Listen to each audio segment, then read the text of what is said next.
Assalamualaikum warahmatullahi wabarakatuh. My name is Desi Ratnawati. I will explain communication process. Main objective: to provide students with an understanding of the communication process and the sequence of steps it involves. Number 1, introduction. Communication is not something that occurs naturally. It is a skill that must be learned. A person must train and organize their thoughts to write and speak effectively. Communication can be one way without feedback, or two-way with feedback, and two-way communication is considered more effective. The communication process.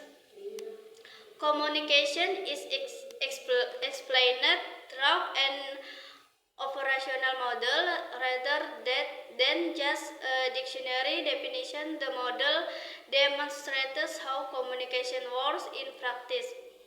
Common misconceptions. Many people mistakenly assume that communication is an innate human activity. In reality, it requires learning. Our vocal organs won't naturally produce language without intrusion, nor will we be able to write or comprehend language without being taught. Communication in environment. Communication occurs with a sensory environment.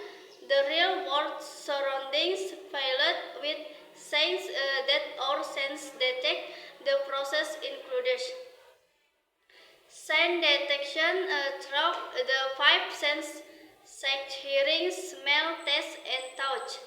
Sensory limitations, since human senses can only detect a smell for of reality.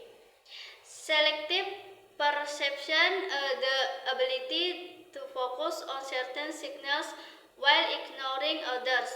Varying levels of alternates which affect how many things we notice, such as when we're sleepy or distracted.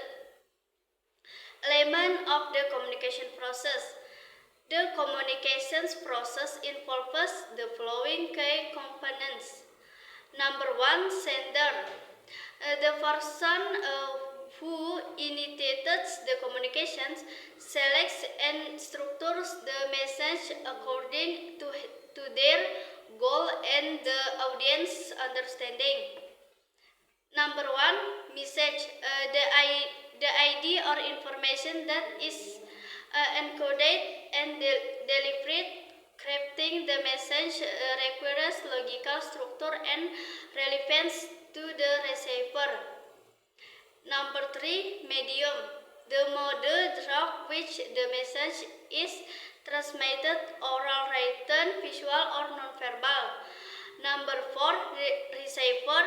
The individual who receives, decodes, and interprets the message based on context and personal experience.